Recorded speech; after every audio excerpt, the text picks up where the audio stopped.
sharing experiences from sports to inspire character and improve the youth sports culture. Welcome to Even Field, founded by former ESPN Radio Award-winning host Chuck Wilson. Our Parent to Character programs present stories, observations, life lessons from athletes, from coaches, from individuals at all levels of sports who have a story to share that provides insight and perspective on character and integrity. You're going to get to those crossroads, and I was there, and I made that right choice. I went to the right, made the right decision. My brother was at that same crossroad, and he chose to go left, right, because he just got involved with drugs and bad guys that he hung around with. Pick your friends. As long as Chuck Wilson and Even Field want to be part of what we're doing, then I see this as like I say, a great marriage. We're associated with him. I sit on his board. I believe in what they're doing. Chuck Wilson. We're trying to promote teamwork, leadership, and achievement through hard work. It's a perfect marriage to be able to get that message through, not only to the kids that we're instructing, but their parents that are in the audience as well. The way you win matters ought to be emphasized in youth sports. It's not just about winning. It's fine to win. We want to win with integrity. After a career spanning 37 years, including 20 years on national radio, Chuck Wilson is using his award-winning communication skills to lead Even Field's team as a moderator, speaker, and forum participant. It's not that the kids have changed. It's the atmosphere has changed. You're touching the people, and you're letting parents and coaches open the door to a discussion that I think we haven't had before about what's important to the kids, to the community, to the program. To me, what you teach, it's about an even field, but it's so much more than that. It's about life. I'm not here to tell you that winning doesn't matter, because it does. But I want to teach you guys about winning the right way. Because these lessons that you're teaching about how you play, about getting all the players involved, about teamwork, about dedication, about how you play on the field and how that translates to your home life and so forth. Those are lessons that'll transform our community if it's done the right way. That's the only way to get better, okay? To best be able to relate to our audiences, we've assembled a team of speakers so that they will be able to relate to audiences at a peer level. We're talking about student to student, coach to coach, parent to parent, role modeling from high school to middle school, about parents being able to say, I used to think this as a youth sports parent, now I think this, and here's why. Chuck Wilson leads Even Field's team of speakers and forum contributors. She swings and hits her first home run in her career. Awesome. In her excitement and watching the ball, she missed first base. So as she turned around to go back and touch first base, she went down. She tore her anterior cruciate ligament, or ACL, as many of you guys know. Crawled painfully back to first and was hugging the bag in agony. Now what happens? By the rules, there's nothing in the rules that prevents the other team members from the opposite team of carrying a player around the bases, so that's what they did. Mallory and her teammate picked up Sarah, carried her around each base, touched the base, and made the home run. They lost that game by that run, one run. They lost their conference championship. That is respect. When we talk about respecting the other team, respecting your opponents, that is what I call respect and a great show of sportsmanship. It's all about relating to our audiences in ways that will be impactful, and they'll come away with a different perspective on the role of character in youth sports.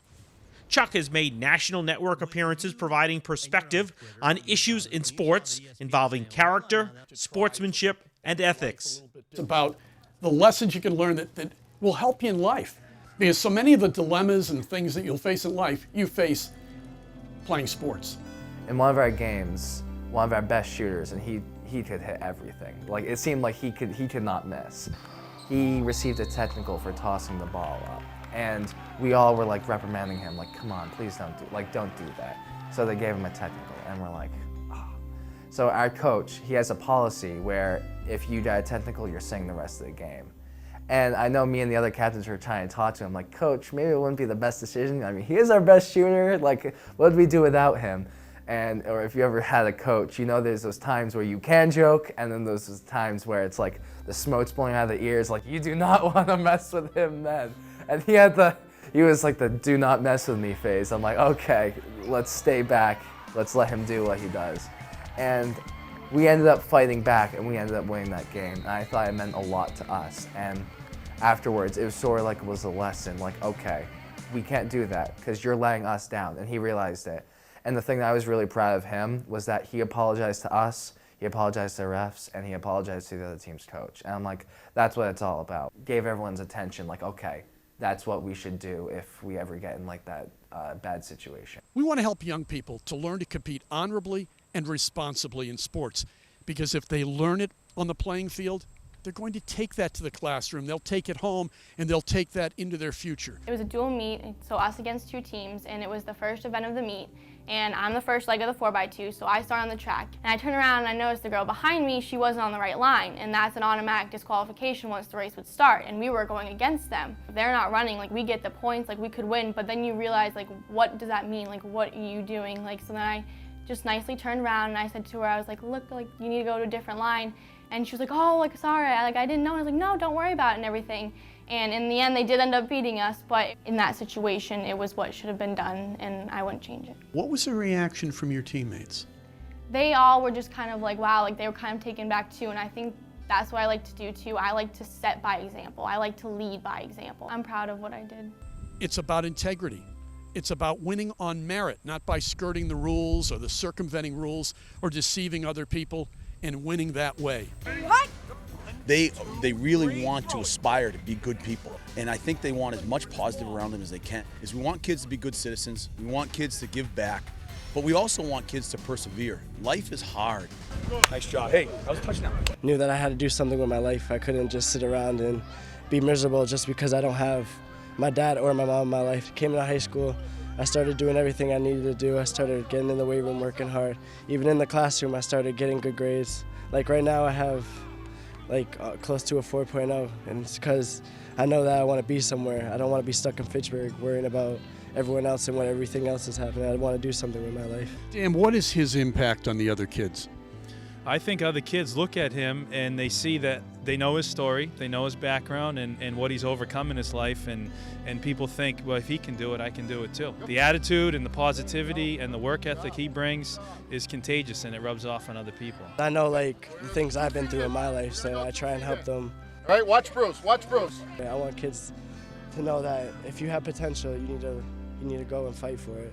And I think this generation has, sometimes we don't give them enough credit, but they see that individuals with intellectual disabilities should be included, and they want to make that work in their high school. They don't want to seclude anybody anymore. You know, it's not what happens on the court, it's what happens off the court is what's important, what happens in the halls of the high school, what happens in the community and all of that. So that's what it's really about. My partners will do anything for the athletes on the court, and they will do anything for them off the court as well. They will support them. How does this reinforce core values, the types of things that are going to stay with these young people their entire lives? Right. I think a lot of times the partners don't realize at this moment maybe what it means to them. I mean, they appreciate it and they're very excited about it. But I think 10 years from now, they will just be amazed by, wow, I experienced this and it was a life-changing experience for them. And I think it's going to make them a better parent later on, a better contributor to society. Those core values that we're not only instilling on my players on the court, they're instilling those core values to their classmates across the board. And it has honestly made a difference at the high school. I'll leave you with this, that it's all about the fun stuff. It's about doing these things with your friends and with a team. And I can tell you right now, what you will miss later is competing. It's not just the winning, losing. Enjoy the journey. Enjoy being with your teammates and striving for something better than just your individual talents. Because you can do that. You can do that. Go get them. Thank you.